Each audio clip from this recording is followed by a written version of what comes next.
we're not only talking about fun and having a great time hunting and implementing all this stuff and taking care of resources God gave us, but we're also talking about now we're punching into a different level of a hunting property or a recreational property, and that also increases the ability to market that property and the price that you can market it for. Welcome to the Land Hunter Podcast, where we discuss all things land. Introducing your host, Paul Morrison. Good afternoon, everybody, and welcome to the next episode of the Land Hunter Podcast. I'm your host, Paul Morrison, land specialist with Mossy Oak Properties. Today, I think we're going to get into a topic that I've come to notice over the last couple of months, especially here in March and getting into April. What I've really noticed walking around and looking and evaluating these properties is the number one thing that I see missing is early successional growth. And during this time of year, as we go into spring, that's about to take root, and that early successional will really begin to explode and provide a lot of nutrition and forage and cover for deer and turkeys when they go to nest or to hatch poults, etc. Then we have fawns being dropped and they need cover and food, ideally in close proximity. And so as I talk to these landowners, I've tried to kind of explain that food plots are great, and they're definitely a building block of creating a very well-managed property. But there's a couple of things we need to take into consideration. If your property can't hold deer, then it's highly unlikely that you're going to consistently be able to manage a portion of a herd, right? If deer are bedding half a mile away on the properties I'm showing, anywhere from 100 to 200 or 300 acres, you just don't have the amount of ground, and deer's range will go miles to find the right food and bedding and cover. So if you don't have enough ground, say your bedding is completely lacking, well, those deer are going across property after property after property after property, and eventually may hit the best spring food plot in the world that you have sitting up here. But what does that do?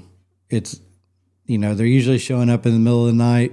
You're getting some photos on your trail camera. You feel really good. I've got some good bucks on my farm, and it flips into spring and it never fails. It's that transition period right there at the beginning of bow season in most states.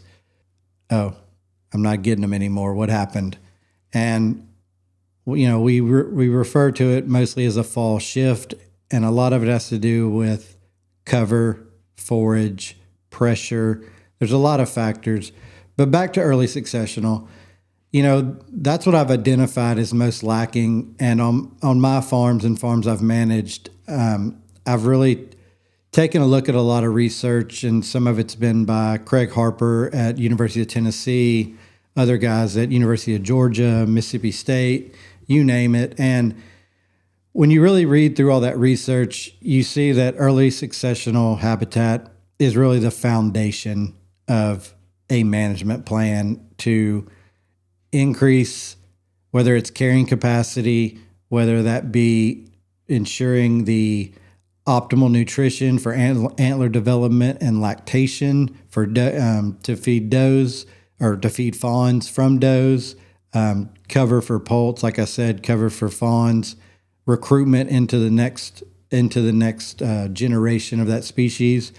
And so I kind of move away from food plots a little bit in the spring, and I do think there are things that you need to plant. And so I'll get to those kind of at the end of this, as far as where I think your efforts, if you're going to put seed in the ground, what I think your efforts will be most beneficial. Because what we're really looking to do, and as hunters and as just game managers, is create the healthiest population of that particular species. On here, we're obviously talking about majority white-tailed deer and we'll throw wild turkeys in there as well, but it could be quail, whatever your species is. But we're looking to create the optimal habitat possible. And so, like I said, the cornerstone of that is going to be your early successional. And so what's important about early successional? Scientists and biologists and data has shown that everything that a deer needs for optimal health is, then that be based off crude protein levels, phosphorus, calcium, all the other nutrients needed for antler development and lactation. All of that is in abundance in the natural seed bank. That natural browse can get you to your optimal deer health. So why not take advantage of it? Food plots, seed are expensive when you throw in liming, fertilizing, spraying, seed itself, probably respraying once or twice, especially in the spring with the new weeds and new growth, exploding. But you're talking about a lot of maintenance, right? And a lot of time. And if you're not a resident landowner, you don't live on your property, these are trips back and forth. I mean, trust me, I've done it on my own farms where I've made, I won't call it I will. I'll call it a mistake where I initially concentrated on food plots too much. And instead of turkey hunting in the spring, I might turkey hunt that morning, spend the afternoon spraying, mowing, whatever it was wearing my tractor out but prior to the tractor, wearing my four-wheeler sprayer out or hand sprayer, whatever it was, spreading fertilizer and lime by a hand spreader, and just absolutely spending days and days and days where I could have been enjoying turkey hunting. And don't get me wrong, I enjoyed doing the food plots as well, but I realized I was putting in a lot of effort for something, especially in the spring, that may not turn into the most beneficial results for my whitetail herd. If you've decided, yes, food plots are in my management plan, but I'm not to that step yet. I want to get my early successional and maybe some bedding shored up. And then I'm going to top it off with kind of the creme de la creme, or the cream on top, which would be your food plots. And so let's get into early successional on an old field first. Not every field has to be planted, but having a strategic layout's probably the best way to be able to get into them without spooking deer, getting out of them without spooking deer. Because if you have a food plot, say you have, I don't know, on a standard property, the one I was looking at the other, what is today? Monday? I was looking at it Friday. Tons of food. Well-grown food, great food plots, lots of species. Clover look beautiful right now as it's perked up here in Tennessee area. But as you evaluated that property, there wasn't a single stand on that property I could get to if I were the hunter without going through one of these plots. Every time I go in to hunt or come out from hunting, I'm blowing anything on that plot out. And there's only so much of that negative reinforcement that a deer is going to take, because they want that food, if it's a well-done food plot or the right species or whatever, but they're not going to risk their lives over it. They're not going to tolerate it too much. And so you invite them in, you kick them off. You invite the deer in, you kick them off. You invite them in, you kick them off. And how long are they going to put up with that? To me, I'm going to put my odds on not very long, especially for my mature bucks that are getting into the 4 or 5 year old range that most of us are looking to hunt. If you're just looking to hunt maybe 1.5 year old deer or shoot deer, shoot some does, shoot some young bucks, maybe catch a larger buck in there every once in a while, well, it'll probably work out for you. Not going to be a big deal. You'll get the enjoyment of those plots, and nothing wrong with that. But if you're looking to really manage a property, hold deer on that property close where they're not bouncing across neighbor after neighbor after neighbor just to get to your food plot, then I think it becomes very important not to spook them consistently over and over again. And that gets more and more critical as you get into the hunting season and through the hunting season. And why do I think that? Because even in the summer, even in your big woods, you're going to have some cover, right? A lot of does are going to bed real close to your food plots because they don't have to go far in the summer. It's thick enough, it's green enough where, you can't see 110 yards, 150 yards through the woods. So it's not that big a deal to them. So they'll hang around near the food plots, go eat, you spook them off. They go in the woods, they feel safe. As without any management, timber management or anything else, as we get into the fall, those leaves come off, all of a sudden that dynamic changes. So your does come out into the food, you spook them off. Well, now they got to go 150 yards minimum to even feel secure. And then is there anything there for them to bed in? Is there any structure? Is there any cover, etc.?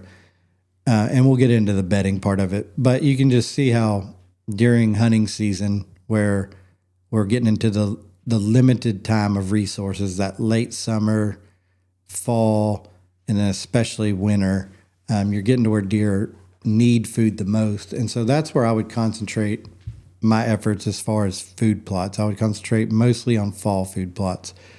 But let's jump back into early succession and try to solve this problem where we can begin to work on food plots. So let's get into how to implement early successional on your property. And let's start in the timber because I think that's the most, it's a little bit scarier, right? You've got trees that got to be, well, you've got canopy that's got to be open. So how are we going to go about that? And there's a couple of ways.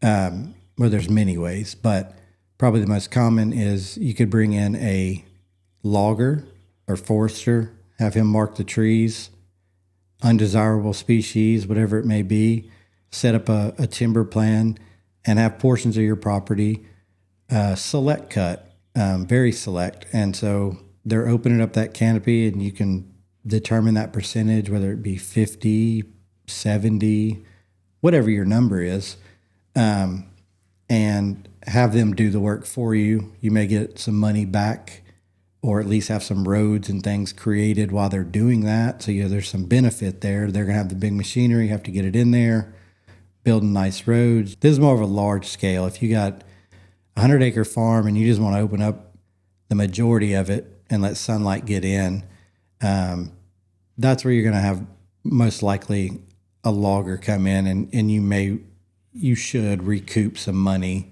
while you get the benefits of opening up the canopy. Now, in that scenario, I would work with a forester. A lot of your big oaks, you're going to want to keep. A lot of your big oaks, that's exactly what they want to take, and that's what they're basing a lot of what they take from. That's why I say get a licensed forester in there, have them mark the trees with your management plan in mind, and then you may not get as much profit in return, but you might be surprised, and it'll be done correctly, and they'll work on your behalf and make sure the loggers get everything exactly as it was supposed to be, and there's no misunderstandings or mistakes.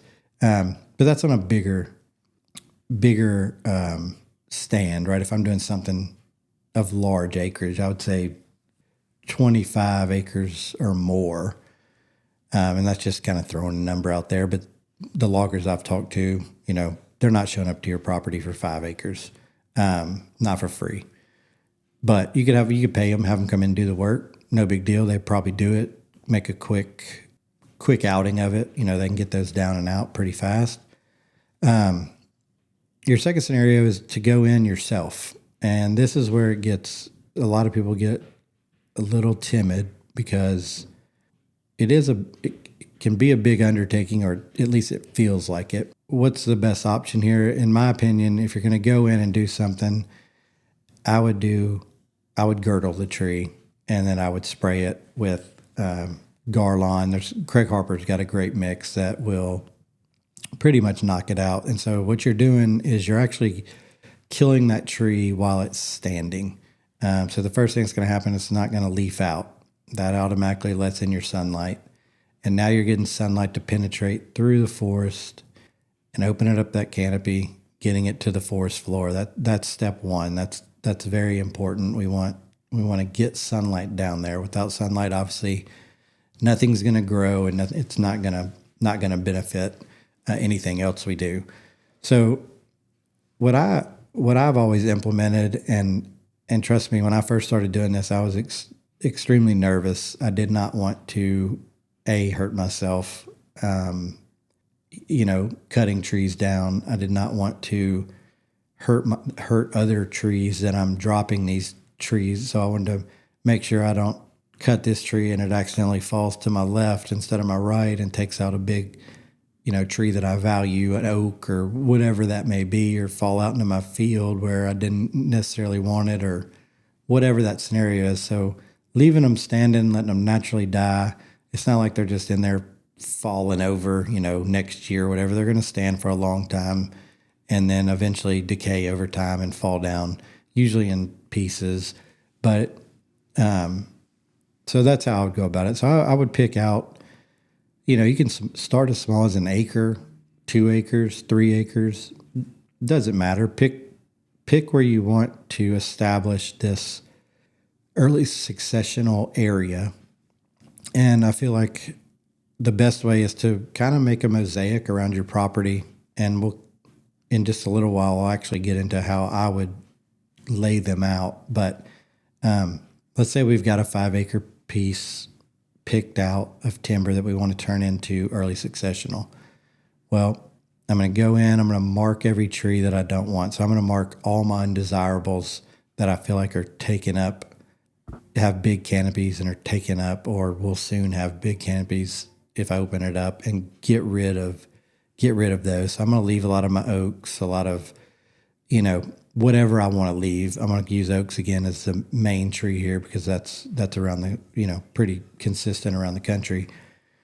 But I'm going to go through and get rid of maples and some other stuff that I don't feel are really valuable trees or necessary. And I'm not really factoring in timber value when I do this, but it just so happens that oak trees that drop acorns also are very valuable in the timber industry. So, and they're easy to identify. So you can go through and you're just picking out X amount of trees per acre, get some spray paint, mark them up, and the next day go out with a buddy.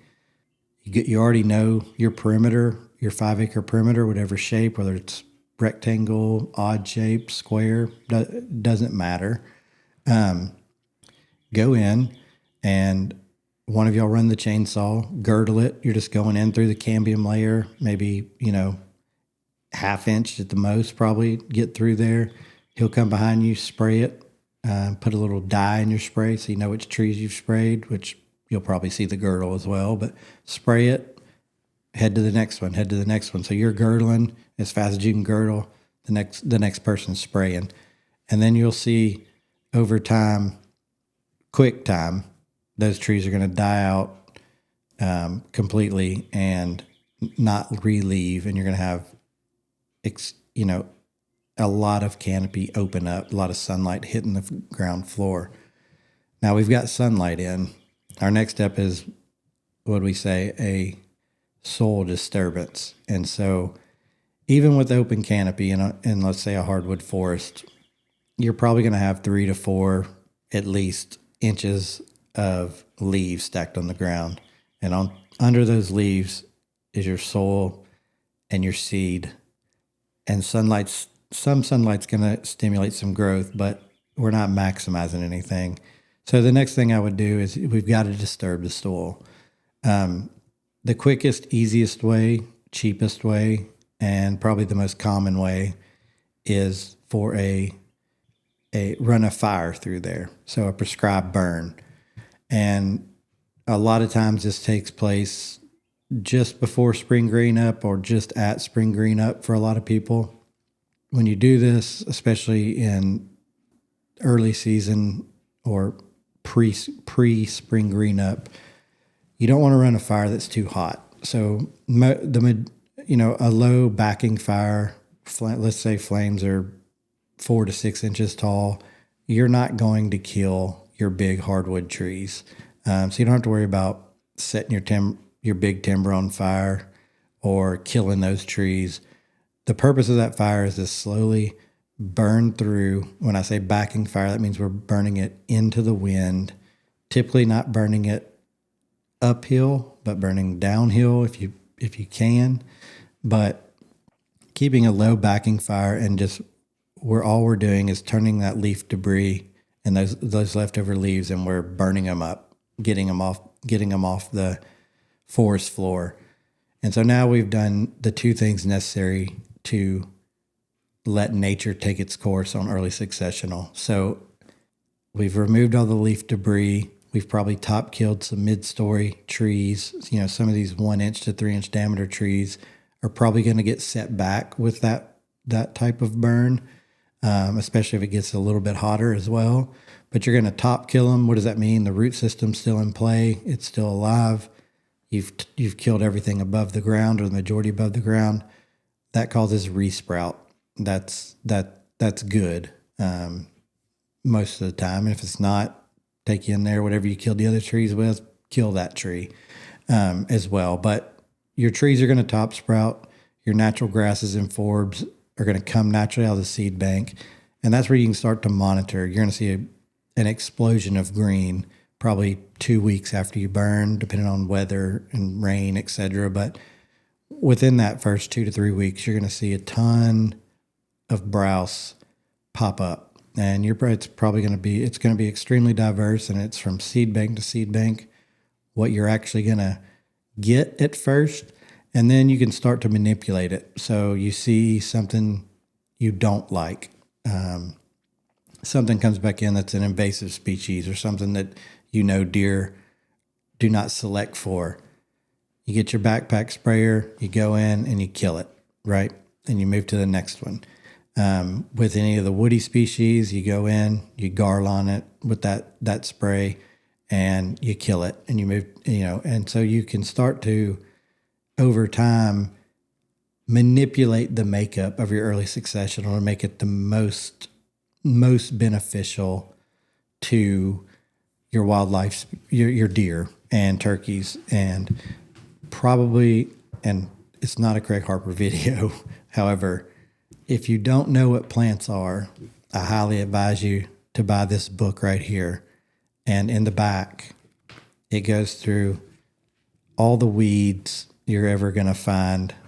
Not ever, but the overwhelming majority of weeds, and they're laid out in their types. But it's going to tell you how to do deer select. Do deer like it? Are they selecting for it? How highly? How to kill it if you want to get rid of it, which we kind of talked about. It's pretty easy when they're growing. But just a great book with pictures, multiple pictures to identify species, and will really help you if you're learning. Say you learn one new species a week. Well, over the year, you've learned 52 new species, weed species and you can identify, and that's plenty to know. I need to kill all that, and I want to promote that.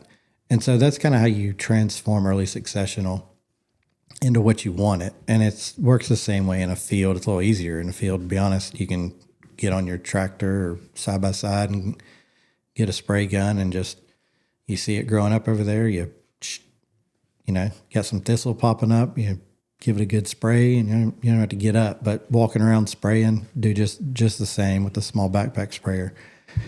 But that way we can manipulate our early successional area into the most nutritious and selected for food by, I'm going to say, deer. The second thing it does, it puts some cover on the ground, especially in the warmer months, all the way through probably November here in Tennessee, and that would obviously change with your latitude. But definitely from here, and I've hunted Illinois quite a bit, and Kansas. I've hunted a lot of states, but I would say, in that November time frame is whenever, your leaves are going to be off. And then now we'll get into kind of bedding. So another thing you can do in the spring is figure out your bedding. And this could be, again, when I implement this, I do it in smaller sections. And you just go in and hinge cut a little bit. So you may fell a big tree and open up a little canopy, and then just hinge cut. Hinge cutting, you're going to cut about 40% of the diameter of the tree, let it fall over. The cambium layer on the bottom stays intact. And cambium layer is basically just a vascular system of a plant or tree, and it's transporting nutrients from the ground, from the roots to the leaves, and vice versa, back and forth. So if you completely, like we did in the girdling, completely disrupt that cambium layer, there's no transfer of nutrients and water, etc. Tree's dead. Especially when you throw a little spray, little chemicals in there. When you hinge a tree, you're still getting some 60% ideally transfer from the roots to the what's laid over, the rest of the tree that's hinged over. And what that'll do is continue to give it enough, it'll give it the ability to start to sprout. So you're going to have structural cover that's laid over horizontal, and you want this to be, I would say, think about where a deer eats at, where their eyes are. So somewhere around chest height, depending on, obviously depending on your height, but somewhere in that range, a couple feet off the ground. And all of a sudden now we've taken out a couple canopy trees right where sunlight's getting in. It may not be a full 50 or 60% or whatever that we talked about earlier with the early successional, but we're getting in, somewhere in that range. We're getting in enough sunlight, and these trees start to sprout, and basically probably everybody knows trees are growing towards the sunlight. So all their little new branches and new sprouts are going out, and usually up or over, wherever the sunlight's coming from. And this is not only giving you structural cover for bedding and cover for turkeys to nest in and hide in, and fawns potentially to, seek cover in and hide, or they may well in your early successional too, because they've got food and cover right there. It doesn't have to be very tall to cover a small fawn. But anyway, so now you've got a bedding area is established, and you've got some early successional. Generally, it's basically a food plot. We're talking about tons and tons of food per acre on the ground. And a study was done, and I won't say who did it. CH is his initials, but no, Dr. Harper did a study, and it actually, what he found out was pretty awesome. It's a pretty good way to judge how much food you're going to put on the ground for a deer in one of these when you open up the canopy. So basically what he found out is the percentage you open the canopy up. So let's say 50% of the canopy has been opened. I'm going to put about 50% of what can grow on that forest floor is going to grow up. The rate is actually just under 1-to-1, but almost 1-to-1. So we'll say if you open up 70% of the canopy, you're going to get 70% of the forage that could be produced. 100%, obviously out in the field, you're getting 100%. 30%, you're getting 30%. So you can kind of create these levels of forage in the woods. And probably for me, I like to get about 50. I still like timber standing, but I like it filled in pretty good with stuff on bottom. But what I'll do is I'll take these. So on my plot, we've talked about creating a bedding stand by doing hinge cutting and felling a couple trees or girdle a couple trees. Just let the sunlight get in.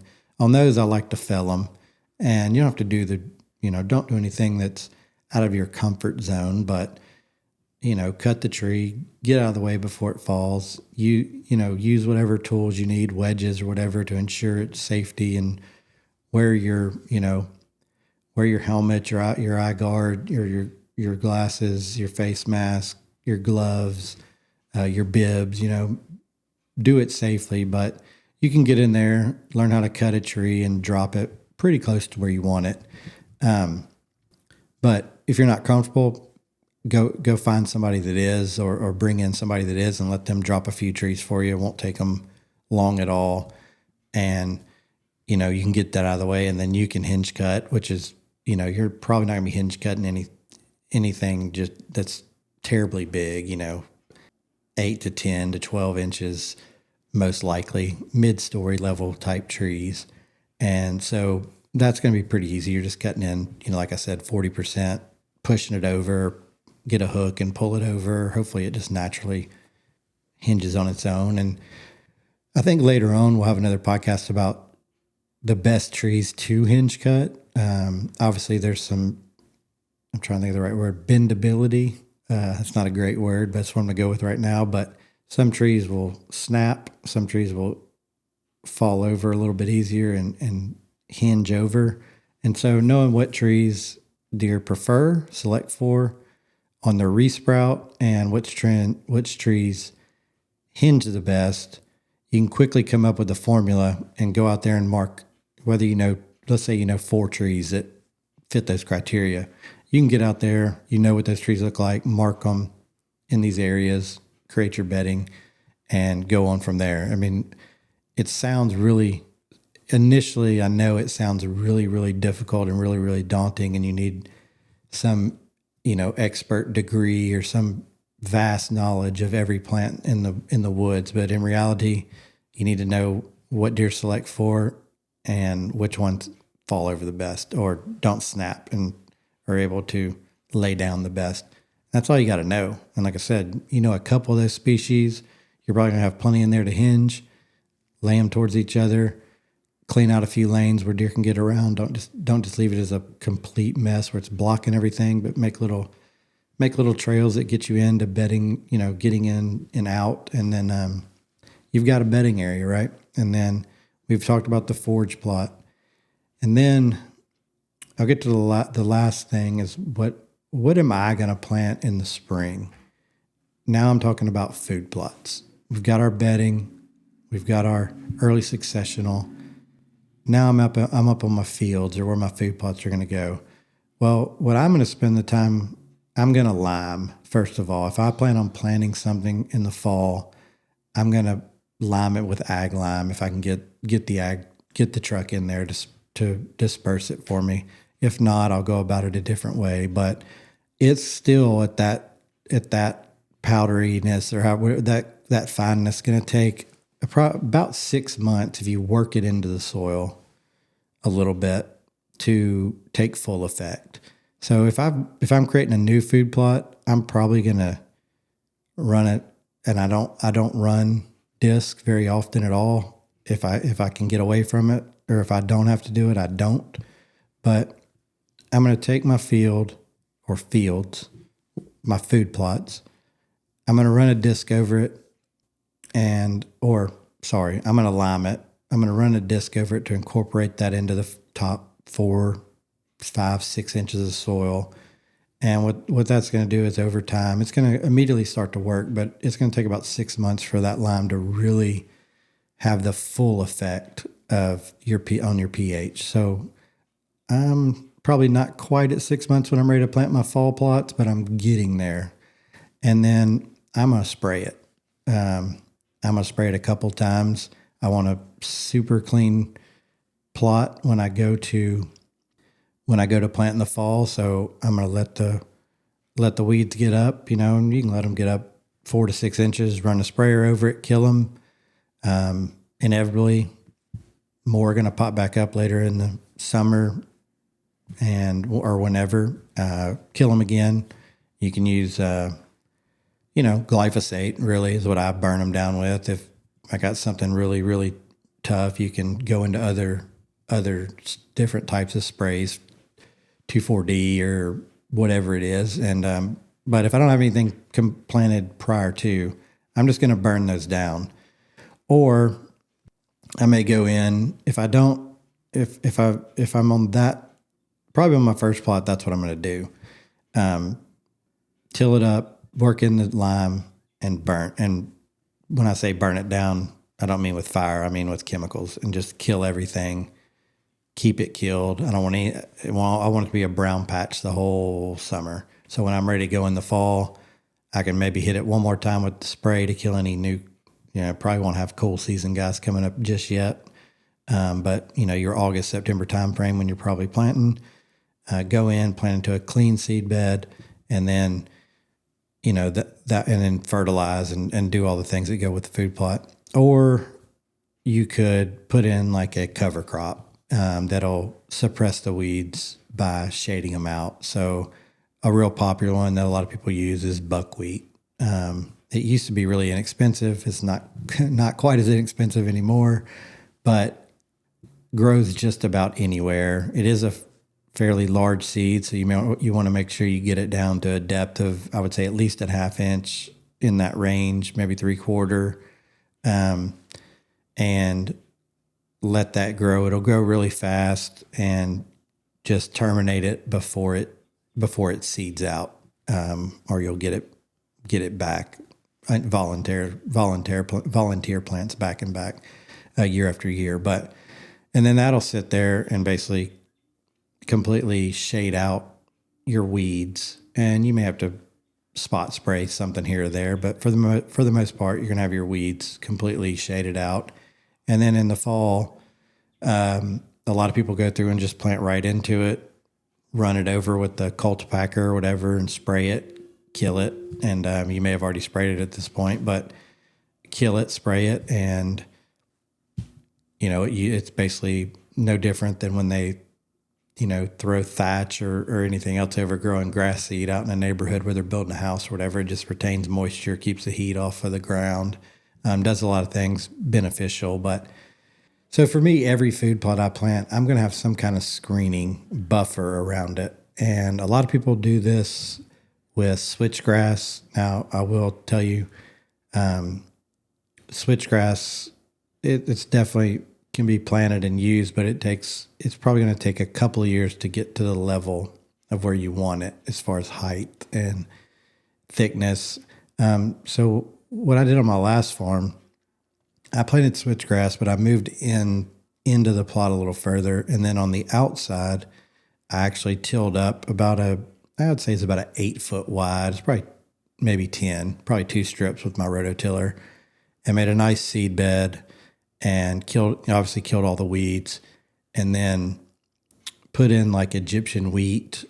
And for some of my bigger roads and access points, and even to hide some of my stands, to get in and out, I used about 10 to 12 feet wide. I would say maybe minimum. I believe it was called HD screen, and I believe it was from Northwood's Whitetails seed. And I'm telling you, I planted that. I just used I did rototill it. Like I said, got a nice little seed bed. I'd sprayed it, and I hand seeded it.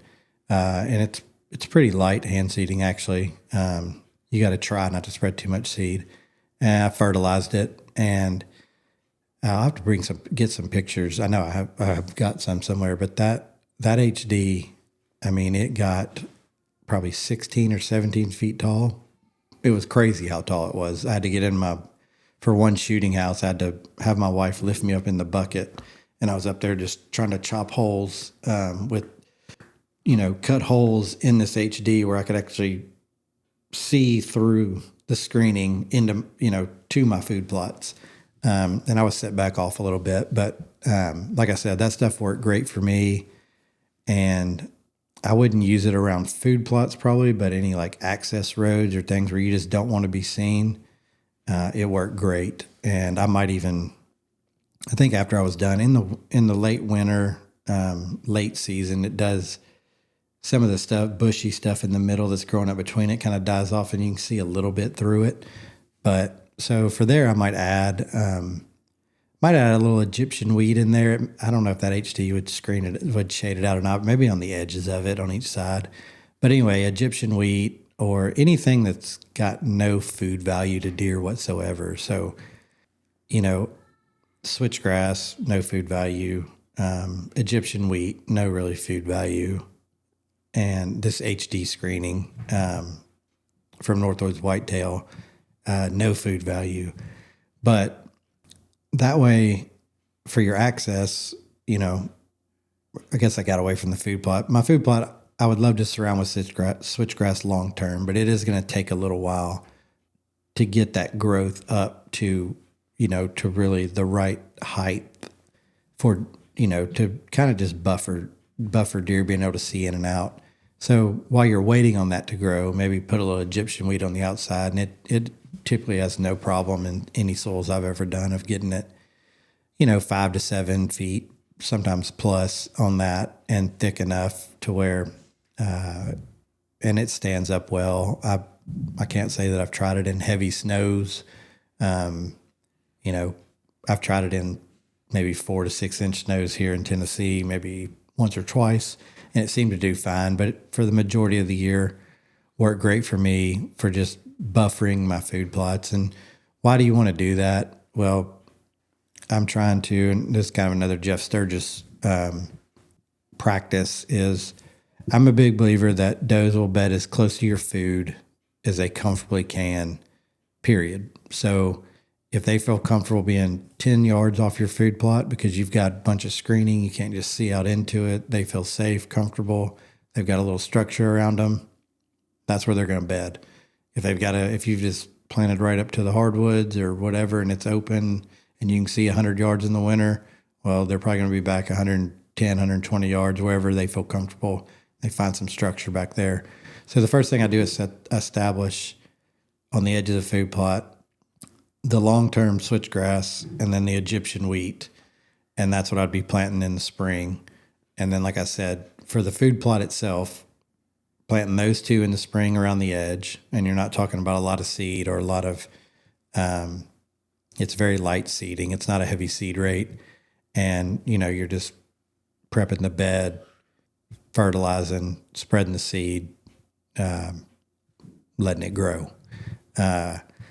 I didn't have to respray mine. It jumped. It shaded everything else out, and I was on my way to my next project. Didn't even look back at it the rest of the year.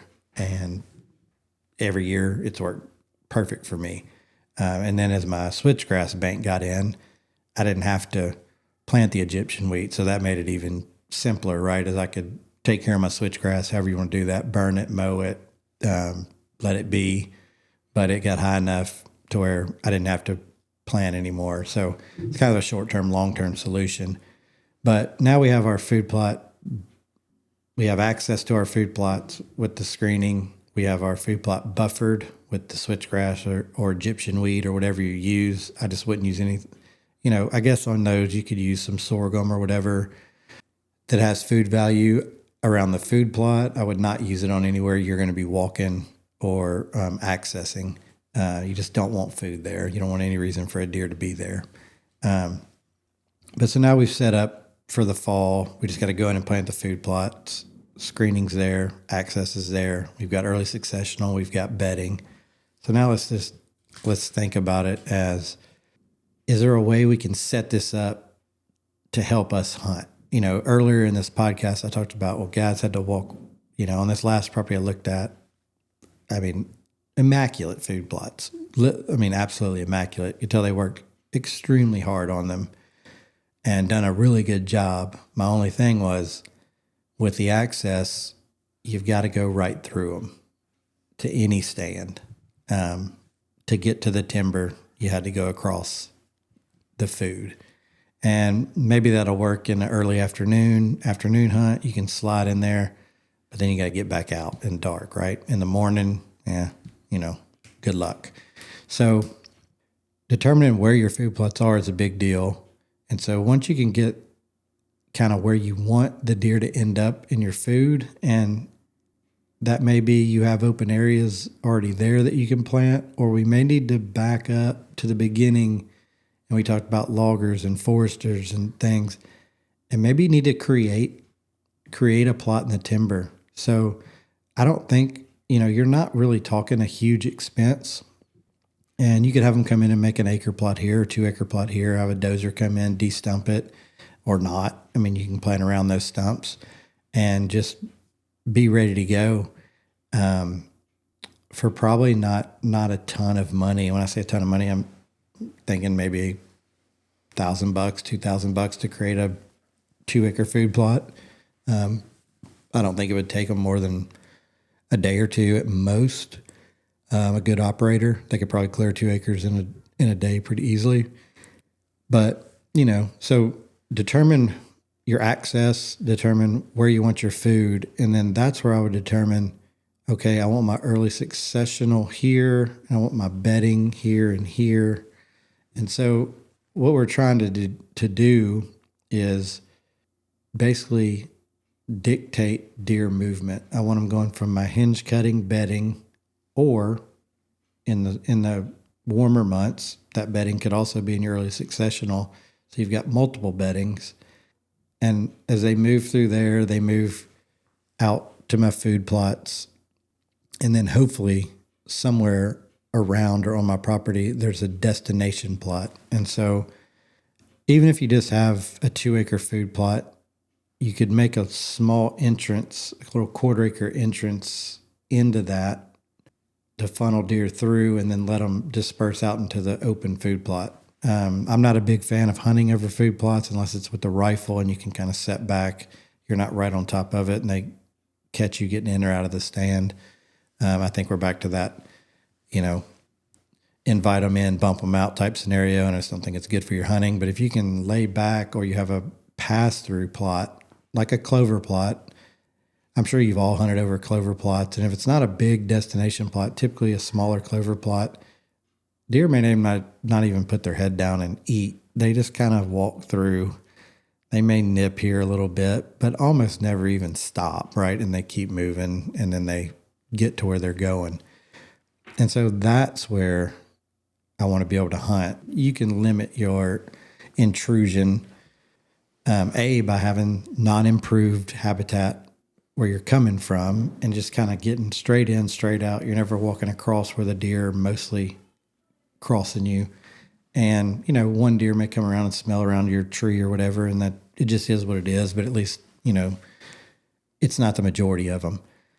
And so that's how I would set my property up. I would start locating a food plot. And if I don't have one there, I would much rather put in a food plot, have a food plot created in the timber, than I would just take the existing field that I have and have to walk through it every time I go hunt and spook every deer on my track. Because you're just not going to keep you're going to keep deer, but you're not going to keep the quality of deer that you're probably looking for. And then eventually you're probably not going to keep the number of deer at all that you could be keeping. So that field may be a prime candidate for some early successional and some screening and just a way to get in and get past them. You can figure out a way whether you shrink the food plots down and push them to the side and give yourself a lot more room and have some screening and get through there. I did that on my last farm where I had no option. I came out of the woods.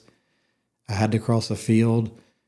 And so what I did is down the road where my truck or tractor or whatever, the field road, I put 10 feet of that HD screen, 12 feet on that HD screening on each side and let it go up. And then just inside that, I let natural early successional grow up. And so the majority of the time, if you were in the food plots, or just about all the time, if deer were in the food plots, and I left them about 150 yards away from that, but I had two. One was 3 acres, one was 2 acres, kind of destination plots. But you could walk through there, and even if you had to use a flashlight, you couldn't see it through all that dense stuff and then some of the topography. So you had to watch your wind a little bit. But I would drive my truck, so I would just ease my truck in there, park at my other barn, and I would get through there. And yes, with deer, I'm sure I couldn't see them. They couldn't see me, but would they stop and look and listen? 100%, but they weren't smelling me, which was my main goal, and they weren't seeing me. So they were just hearing my truck go back and forth. And I don't think that, or my bike. I use a electric bike a lot, and I'll zip through there as fast as I can to leave, a little scent as possible, but I'm sure that you leave some. But anyway, like I said, they're not seeing me. They might be hearing me. Hopefully they're not smelling me. and I can zip in and zip out, or drive in and drive out, and they'd be none the wiser. Was that the ideal? No, but it's what I had to work with. So I had to make something work. So I had to shrink my food and then put in a lot of structure between us, and then put in enough structure in the middle where I knew deer wouldn't be just randomly feeding or bedding. They just didn't use that HD screening. You could see where they would cut through it crossing that road, but they wouldn't just lay down in it. They had other stuff behind it to lay down in or in the timber. But I kind of lost my train of thought here. But yeah, so when I'm going to set up a property, I'm going to establish my food, because that's where the deer are going to end up. I'm going to establish my destination plots. Or if I'm in the right part of the country, my destination plot for the majority of the year, or at least half the year, may be ag. And then I've got, a nice green plot or something a little different that stays after the ag's cut. Or I talk to the farmer, have them leave a little bit, pay them to leave a little bit there where I know deer are going to be in the destination field, or, here. And then back off that a little bit, leading to it, I've got a kill plot. And then somewhere, and I'm trying to use terrain, whether it's, saddles or pinch points or whatever. I'm trying to stay on the deer's natural path anyway. And I'm just adding these improvements as I go. So we've got the field, we've got the kill plot. Back in here somewhere, we got 1 or 2, 3 to 5 acre early successional plots, or bigger, depending on your property size. And then back off that, I may branch off 3 or 4 hinge cuts in different locations. And so I know now I've got deer coming from multiple areas and kind of constricting down. And I'm talking about one food plot. I may have 4 or 5 or 10 on my property.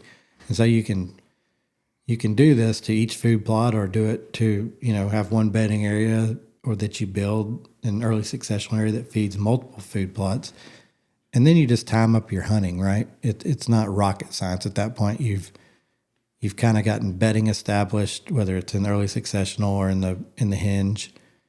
You've gotten probably a good idea of where they're coming through your kill plots and moving out to the final destination plot at night. And who cares after dark? If they go to the neighbors, great. Like, eat their food at night. Don't eat mine. And then get back in the mornings, just a reverse pattern. And then you get to the rut, and obviously they're going to use a lot of those same trails in a lot of the same areas they know and where they've seen does before. But what you set up is predictable movement. I'm not saying you're going to know every buck that comes through there is going to, or every deer is going to do this exact. Well, I'm going from the hinge cuts I did to the early successional to nip a little bit before late evening, right through the center of Paul's kill plot out into the destination plot. I'm not saying that's going to happen, but all we're trying to do is get the odds in our favor and get some predictability. And then you go in, and between those, right, you have unimproved timber between those, right? And so I'm talking about your open hardwoods where they may be getting acorns. So this may all be part of this, it's all part of the same line. It's just not all improved. It's just spots of improvement. Spot here, spot here, spot here. When I say spot, I mean like 5 acres here, 5 acres 200 yards away, or 100 yards away, 100 yards away is a food plot, or 200 yards away is a food plot.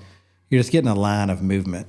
And then go in and drop, if you want a water hole. I know Sturgis is a huge fan of water holes. I've used several of them on several properties, and I'll be honest, I was pleasantly surprised with the use on them. Not necessarily when I thought they would be used. I didn't get a lot of summer use by bucks, but I got a ton of pre-rut use and a little bit in the rut, and I never refilled it. Never had to. And we had a hot, dry summer. I did I want to say 100-gallon tank. I buried it, planted a little seed around it so it didn't have dirt, but I buried it where water would run into it a little bit off of a little slope, and I never refilled it. I cleaned it out maybe once a year, with a little rake, but maybe that was luck. Maybe it wasn't. I know I filled up a big water tank on the back of my side-by-side to go fill it. I got there. This has been the middle of a drought in Tennessee. Got there and it was full. I didn't put a drop of water in it. And so I went to the next one, same kind of deal. I think the third one, I put a little bit of water in, a couple more inches just to top it off. But my point is they're really self-sustainable, even in the worst of droughts. And it just added a little thing. I had, that's where I had my cameras. I don't want to have to go in the bedding area to get my camera. I don't have to go in the early successional where that's for feeding or bedding. Obviously on my food plots, I'm probably going to have cameras, but I'm not going to, go check them in the middle of the night. But these little transition areas in the hardwoods where I might drop a, licking branch or, a mock scrape or a water hole, or honestly, which coincided with where I'm hunting, right? I hunt out of a saddle a lot, so I'm not always in the same tree, but you can pretty much gauge, the trails, the traffic. And so on that water hole or on that licking branch or on both, I run a lot of cameras. I'd have cameras up in my food plots. I'd have cameras. If I really felt froggy that year, I might go for a cell cam somewhere near the bedding area or pretty close to it, just to get an idea of what may be bedding in there or not. More than often where I had a few that actually worked really well.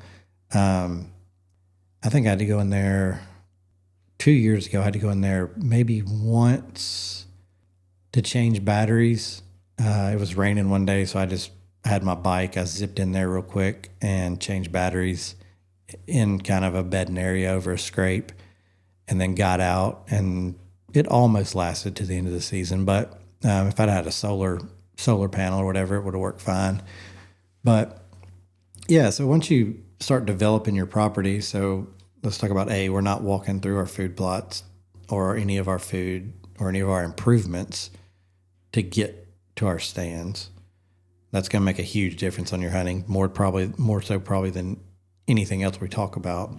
Number 2 is screening your entrance and exit. So that's just benefiting what we already talked about is, we're going around improvements. We're not going through or near improvements on the property. We're in improvements here.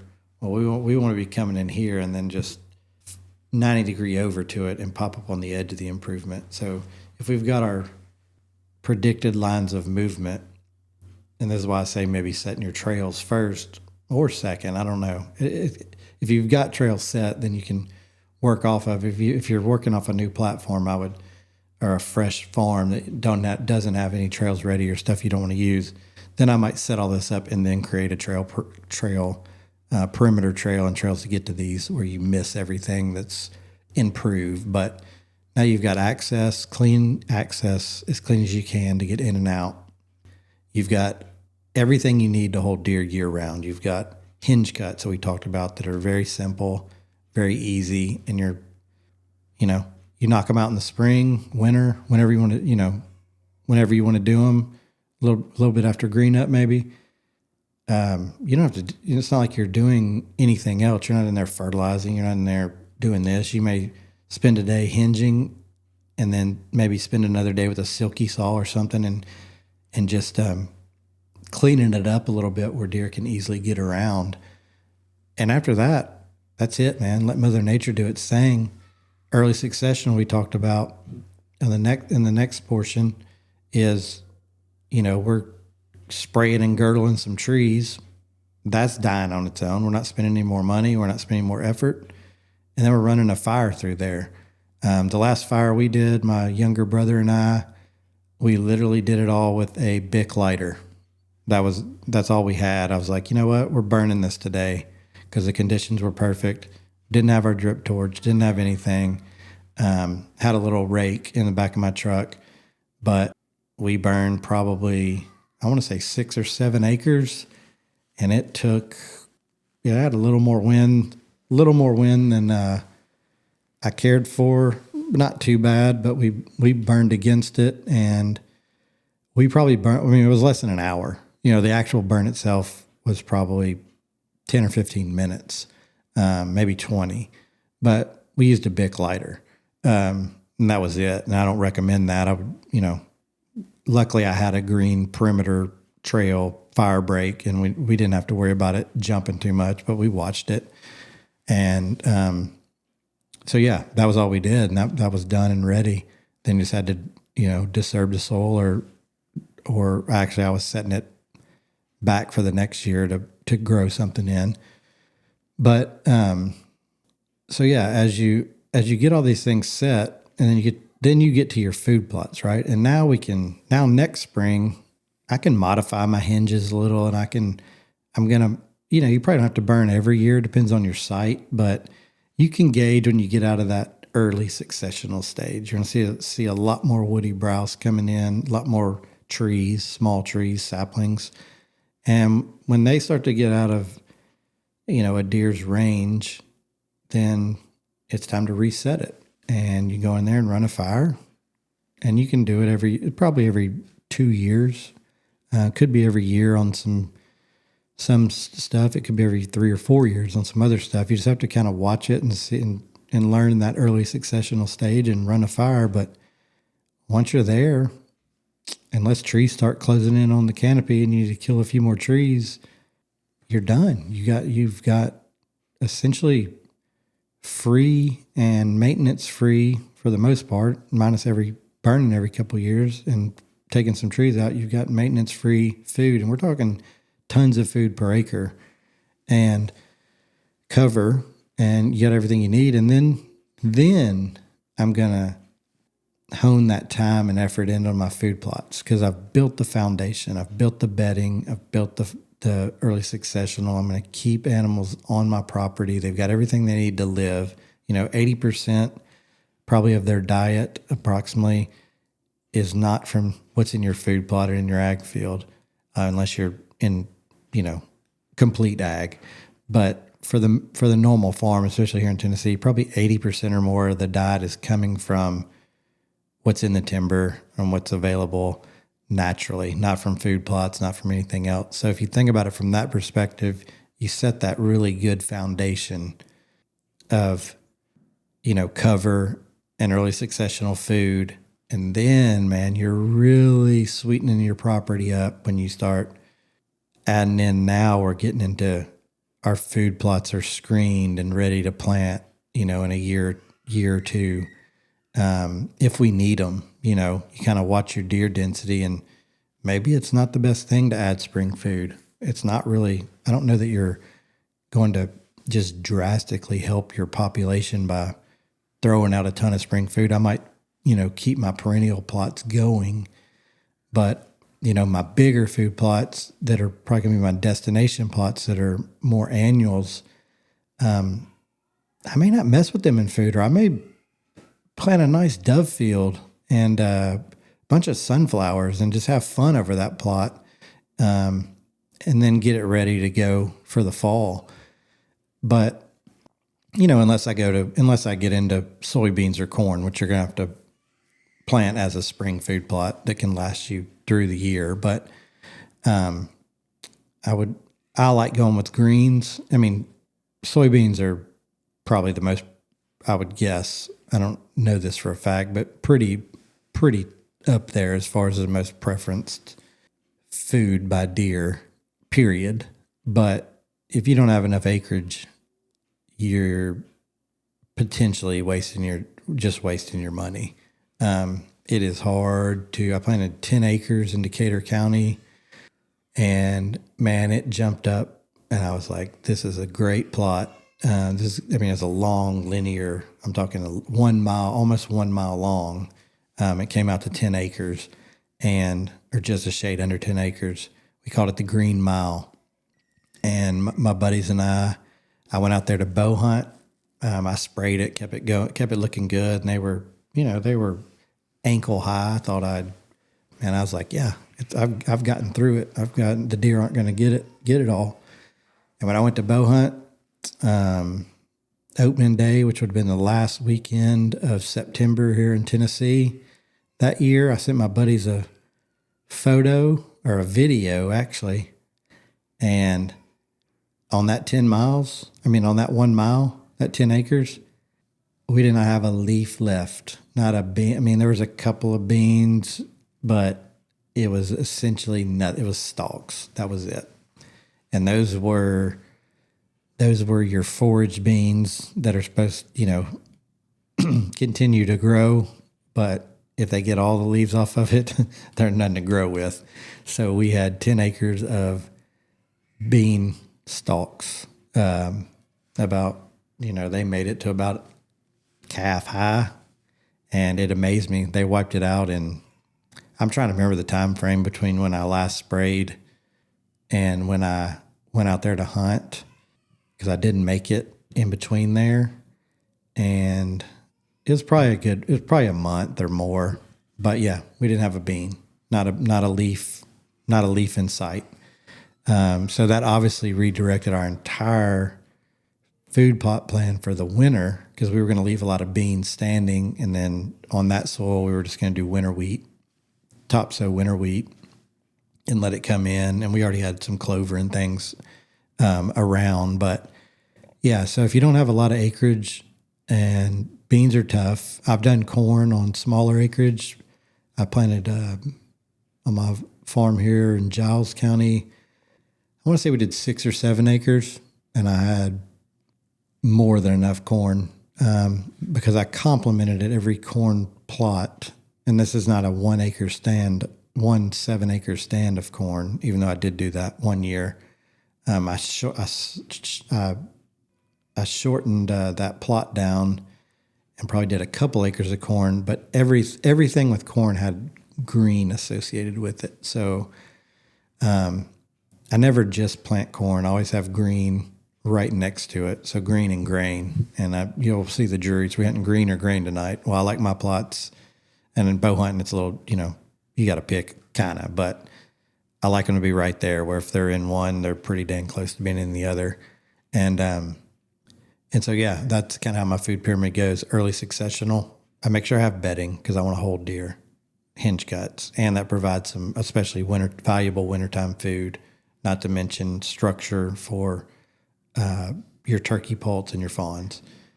Early successional because it provides tons and tons and tons of food and cover and just a variety of things that we know scientifically meets the minimum standard of what deer need for their maximum potential to grow antlers and milk for lactation.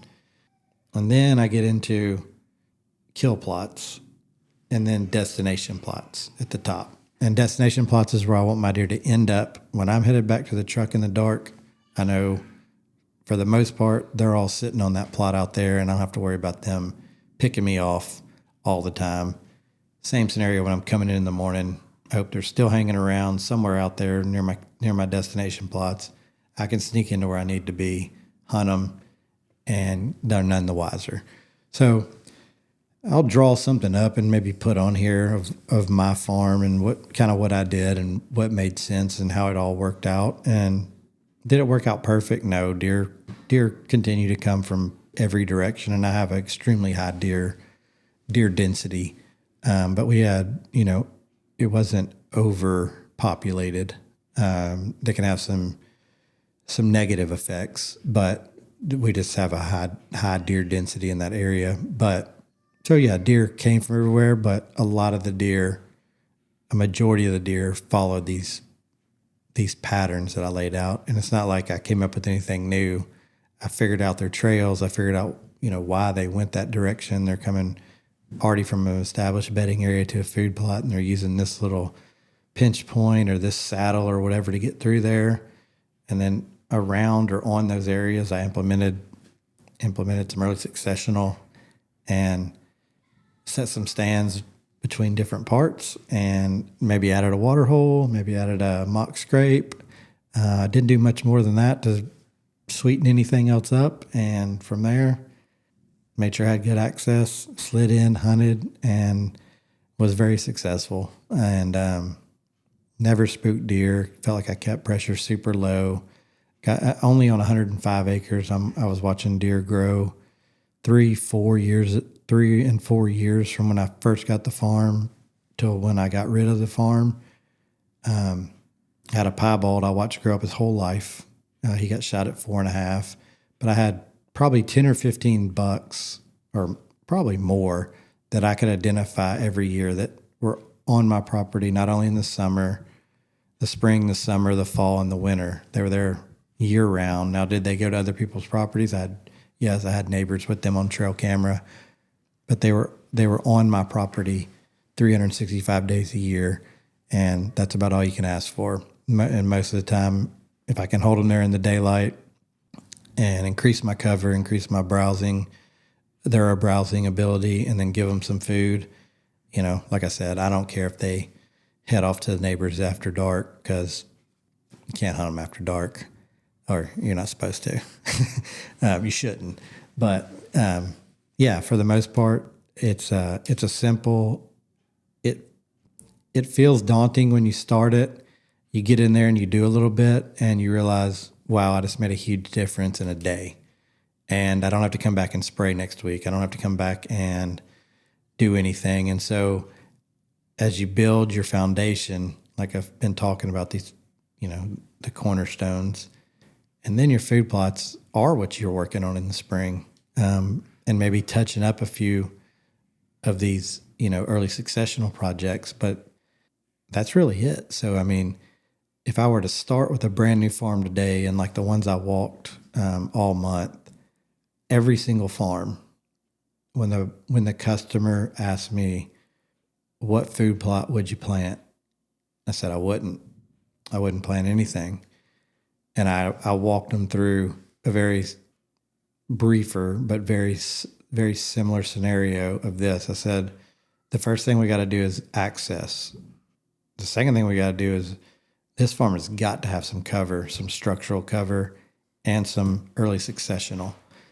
And then after that's established, and it could all be done in the same year, but once I have that finished, I'm going to screen my plots. I may hinge or edge feather my plots or some of my fields to give instead of going from big timber to food plot, I want to go from big timber to some little bit lower, thicker stuff to some lower, and then get into the, like I said, the switchgrass or whatever to buffer everything out, but more of a gradual edge. And you'll see in that gradual edge, you get an abundance of food as well. So you're not only back in the timber where you've opened up the canopy and had your early successional come through, all this edges around your food plots and everything are exploding with food too. So, and natural browse and whatever it may be. And so you just add a ton of food that way. And I said, once that's all established, then I'm going to start worrying about where I'm going to put a food plot or food plots and what I want to plant. And I'll be honest, to me, what you plant in the spring, unless you're getting clover established or a perennial, I don't know if it really matters.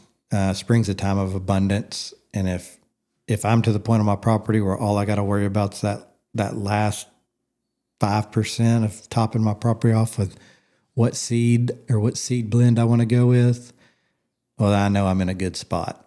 And so that's what I hope you guys take away from today, that, food plots is not the end all be all. It is definitely a tool to be used in wildlife management. But if you're really trying to build your deer herd, maximize your hunting experience, and just keep deer on your farm, get deer to a certain age class, whatever that age class is that you're looking to harvest them at, I think I've kind of made it pretty clear on my stance where I would start and how to build up to that, where food plots become what you're worried about in the spring. You've done everything else, and man, it's nice on a farm when, I already know where my food plots are. I've got my screening in place. I've got my edge feathering done. I may have to do a little bit of chainsaw work, but not much. And I know all I've got to worry about is making sure my soil's pH, doing my soil tests and get my pH and my fertilizer right. And then we'll get into the planting of what to plant. And like I said, in the spring, I don't think it matters a whole lot. I would do something that builds soil. We mentioned buckwheat. It's a good phosphorus mining plant. Put some phosphorus back into your soil. Yeah, I think a big thing in the spring is to put something out there that's going to increase your organic matter in your soil. That's going to help a lot for more moisture retention in your food plots, especially getting them through some droughts and things that we tend to have. But yeah, because then I want to put the majority of my food plot effort, time, and money into my fall plots, cool season plots, because those are the ones that are taking care of deer during a time coming off of the summer when everything may be burned up and whatever those are starting to grow. And then throughout the winter, getting them to spring, the next spring, right? And usually if you get, some perennial or annual clovers or something in that plot, I mean, you can, or winter wheat, you can get them all the way through turkey season and then, start over again with whatever you want to do for the spring. But to me, it's just nice to get that property there. You're obviously going to learn stuff as you implement it and change a few things and add some early successional but you get a good foundation of where to gauge your property, and you're going to know it. Oh, I need more bedding. I need more early successional. Maybe I need more food, or maybe I just need to harvest more deer, harvest more does.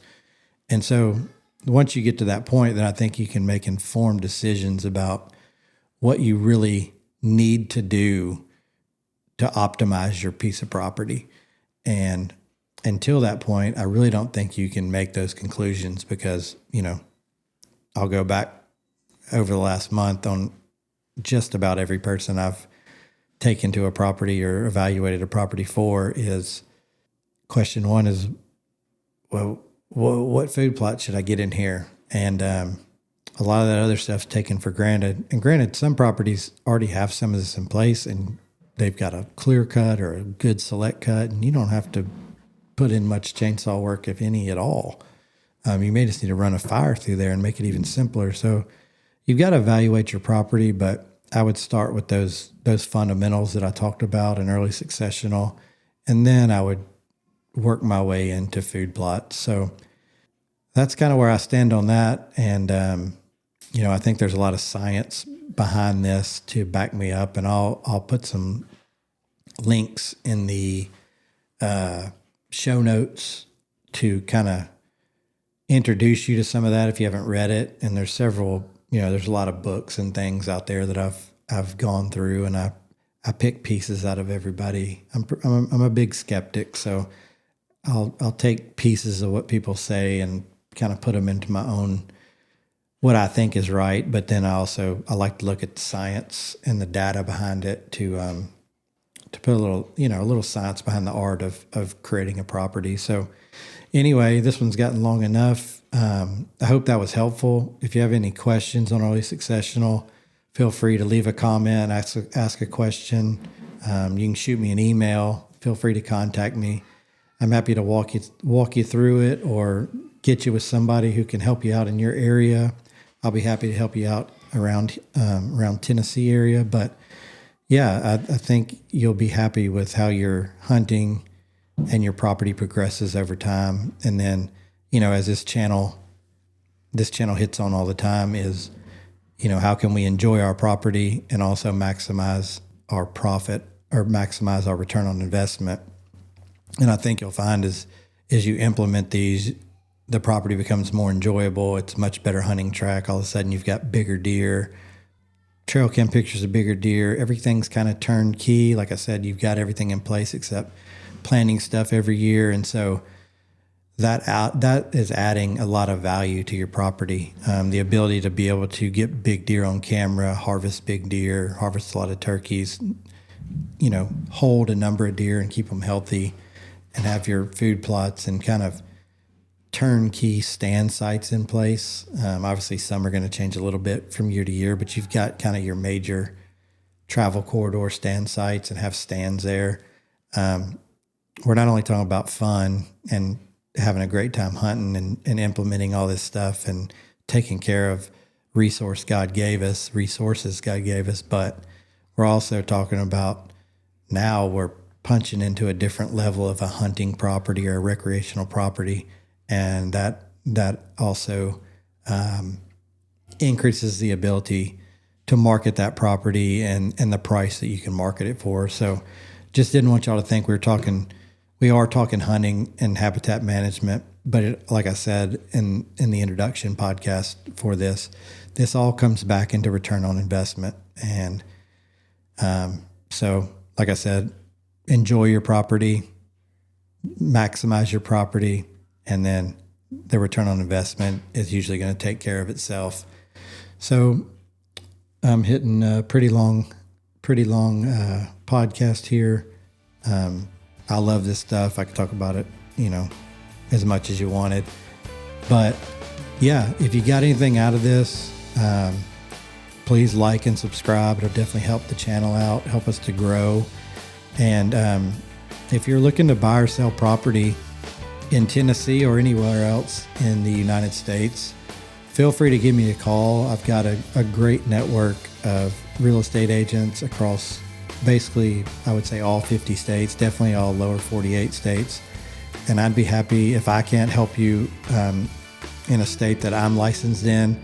I'd be happy to help you evaluate properties and to put you in contact with someone who is not only licensed in that state, but someone that I personally know and trust, and that is a land professional, a land specialist, if you will.